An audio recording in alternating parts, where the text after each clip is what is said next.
তাকে নেতা বা নেত্রীর গাড়ির সামনে দৌড়াতে বাধ্য করে, নেতার সামনে রাস্তা পরিষ্কার করার জন্য দৌড়াতে থাকে, তখন বুঝতে হবে তার স্বাধীন মানুষ হিসেবে তার স্বাধীন যে সত্তা সেটার মৃত্যু ঘটেছে। এই দেশে আমরা বারবারই এমন রাজনীতির মধ্যে ঢুকে যাব যেখানে নেতারা দলের শীর্ষ নেতা বা রাষ্ট্রের প্রধানের গাড়ির সামনে ক্রমাগত দৌড়াতে থাকবে।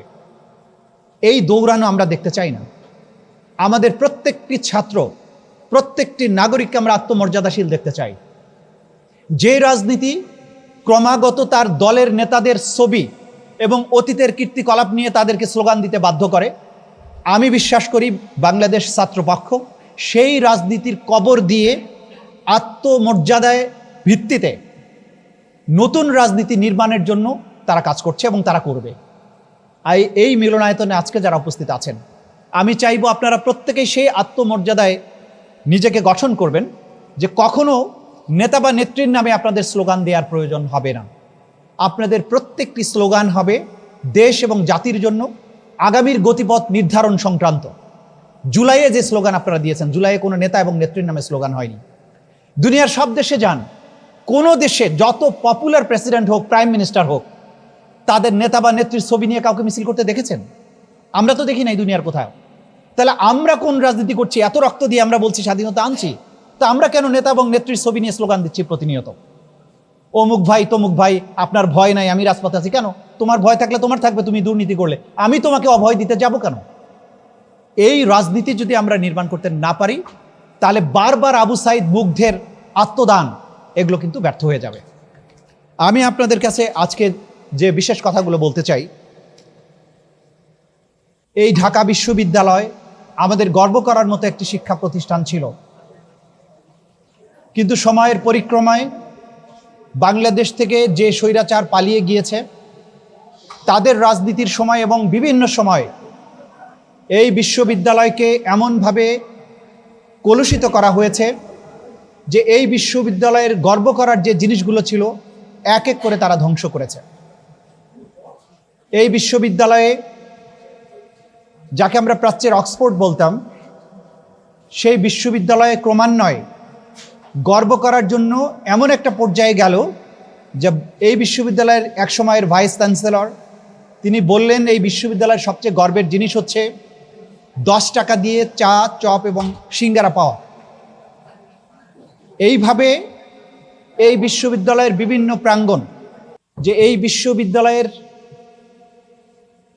প্রতিভা, মেধা এবং যোগ্যতা নিয়ে একসময় যেমন গর্ব করা যেত, ঠিক তেমনি একটা পর্যায়ে কলুষিত রাজনীতির কারণে এই বিশ্ববিদ্যালয়ের বিভিন্ন কর্নার অপরাধীদের স্বর্গরাজ্যে পরিণত হয়েছিল বিগত স্বৈরশাসকের আমলে।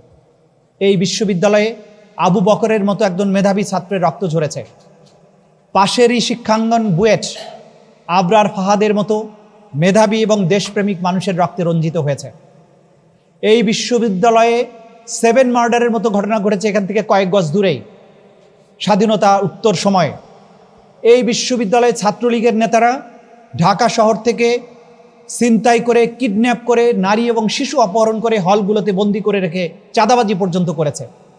এই বিশ্ববিদ্যালয়ের গর্বের যে অর্জনগুলো ছিল, এই স্বৈর শাসকেরা এবং তাদের কলুষিত অপরাধ প্রবণ রাজনীতি একসময় সেই অর্জনগুলোকে ক্রমান্বয়ে ধ্বংস করেছে। আজকে জুলাই বিপ্লবের মাধ্যমে সেই সব স্বৈর শাসক, সেই রাজনীতির পতন ঘটেছে। সেই রাজনীতি পালিয়ে গিয়ে দিল্লিতে আশ্রয় গ্রহণ করেছে।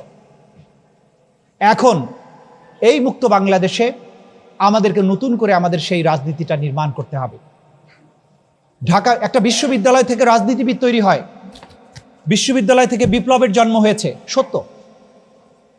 বারবার আমরা রক্ত দিয়েছি বিশ্ববিদ্যালয় থেকে। জুলাইয়ের অভ্যুত্থানের সময় আমরা দেখেছি কিভাবে আপনারা বেরিয়ে এসেছেন। জাতির ভাগ্যর যে গতিপথ সেটা আপনারা বদলে দিয়েছেন, সেটাই কিন্তু যথেষ্ট নয়। এই দায়িত্ব নেয়ার পরে যখন আমরা জাতির ইতিহাসটা বদলে দিয়েছি, গতিপথটা বদলে দিয়েছি, তারপরে এই বিশ্ববিদ্যালয়টাকে সেই পর্যায়ে নেওয়া উচিত যেই পর্যায়ের জন্য অতীতের গৌরবটা আবার ফিরে আসবে। এই বিশ্ববিদ্যালয় থেকে অনেকগুলো নোবেল আমরা চাই। এই বিশ্ববিদ্যালয়ের শিক্ষা এবং গবেষণার স্ট্যান্ডার্ড এমন হবে যে এই বিশ্ববিদ্যালয়ে পড়ার জন্য আমেরিকা থেকে, হার্ভার্ড থেকে, MIT থেকে ছাত্ররা এখানে ফেলোশিপ করার জন্য আসবে। যদি সেই পর্যায়ে আমরা নিতে না পারি, তাহলে বারবার রক্ত দেয়া এবং অভ্যুত্থানের মাধ্যমে একটা জাতিকে জাগরণের যে প্রচেষ্টায় সেটা কিন্তু বারবার ব্যাহত হবে এবং এগুলো অর্থহীন হয়ে যাবে। একটা রাষ্ট্রের সার্বভৌমত্ব শুধু ভৌগোলিক সীমারেখার মধ্যে সীমাবদ্ধ নয়, রাষ্ট্র তার নিজের সিদ্ধান্ত নিজে নিতে পারছে কিনা সেটার উপরে তার সার্বভৌমত্ব নির্ভর করে। দেশব্যাপী নানা ডাইমেনশনে হয়ে থাকে, সেই ধারাবাহিকতায় ঢাকা বিশ্ববিদ্যালয় শাখা আমরা প্রত্যেকটা ইভেন্টে নানা আয়োজন করেছি ইতিপূর্বে। ইসলামী ছাত্র শিবির দেশব্যাপী আওয়ামী পিরিয়ডেও তার আয়োজনগুলো অব্যাহত রেখেছিল। আমাদের এমন হয়েছে যে বিজয় দিবসের মিছিল থেকে প্রত্যেক বছর গ্রেপ্তার হওয়া লাগতো, এ ঘটনাও বারবার ঘটেছে, আপনারা সাদ্দাম ভাই অলরেডি ক্লিয়ার করেছেন। তো বিজয় দিবস স্বাধীনতা দিবসের মিছিলে আমাদের বহু ভাই, শত শত ভাই, হাজার হাজার ভাই রেগুলার অ্যারেস্ট হতো আর কি দেশব্যাপী।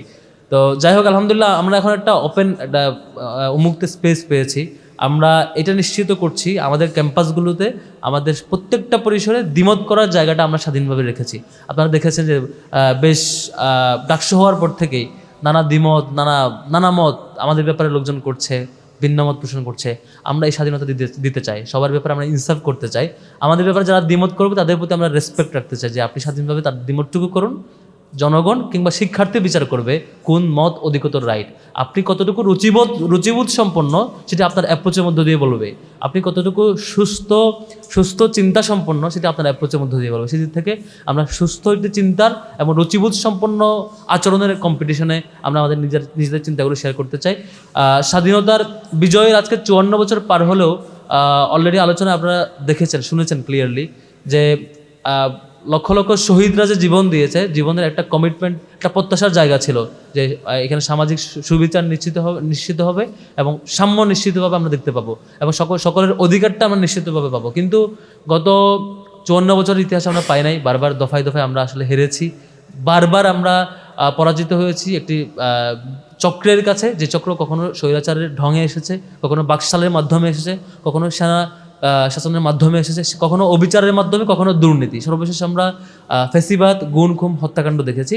আমরা এবার একটা কমিটমেন্ট নিতে চাই, সেই কমিটমেন্টটা যেটা জুলাইয়ে নিয়েছিলাম যে আর কখনো যেসব সিমটমসের মধ্য দিয়ে একটি দল আওয়ামী লীগ ফেসিবাদী রূপ নিতে পেরেছে, সেই ধরনের কোনো সিমটমস আমরা কখনো কোনো পলিটিক্যাল পার্টিতে আনতে দেব না, করতে দেব না, সেই কমিটমেন্ট আমরা নিতে চাই।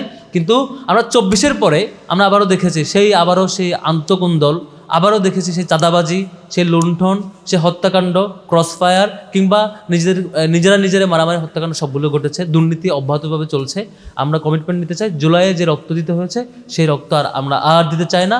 আমরা সেই বিজয়ের কমিটমেন্টটা নিয়ে আমাদের স্বাধীনতা যুদ্ধে যারা জীবন দিয়েছে সেই কমিটমেন্টটা রাখতে চাই, ইনসাফ কায়েম করতে চাই। ইনসাফ কায়েমের এ পথে সকল দুর্নীতির বিরুদ্ধে, সকল অন্যায়ের বিরুদ্ধে এবং সকল কুন্দলের বিরুদ্ধে, সকল রাজনৈতিক সহিংসতার বিরুদ্ধে, মিথ্যা ইতিহাস বর্ণনার বিরুদ্ধে, মিথ্যাচারের বিরুদ্ধে আমাদের এই লড়াই চলবে। আমাদের শহীদদের রক্তের বদলা আমাদের ইনসাফ কায়েমের মাধ্যমে হবে, শহীদদের কমিটমেন্ট প্রতিষ্ঠার মাধ্যমে হবে, সেই আশাবাদ ব্যক্ত রাখতে চাই। আজকের আয়োজনের সভাপতি হিসাবে, বিশ্ববিদ্যালয়ের সভাপতি হিসাবে শাখার এই আয়োজনে যারা উপস্থিত হয়েছেন, সাংবাদিক ভাইরা এবং উপস্থিতি এবং সম্মানিত আলোচকবৃন্দ, সবাইকে শুভেচ্ছা জানাচ্ছি এবং মুবারকবাদ এবং ধন্যবাদ জানাচ্ছি। আমি দুঃখ প্রকাশ করছি আমাদের আলোচক আবু সাদিক কায়েম ভাই একটু ইমার্জেন্সি কারণে উপস্থিত হতে পারেন নাই, এবং একই সাথে এহসান মাহমুদ জুবাইর ভাই, যিনি জামাত ইসলামীর সহকারী সেক্রেটারি জেনারেল, ইসলামী ছাত্র শিবিরের সাবেক কেন্দ্রীয় সভাপতি, তিনি স্টিল হানিফ ফ্লাইওভারে জ্যামে আটকে আছে 1 ঘন্টা ধরে আর কি।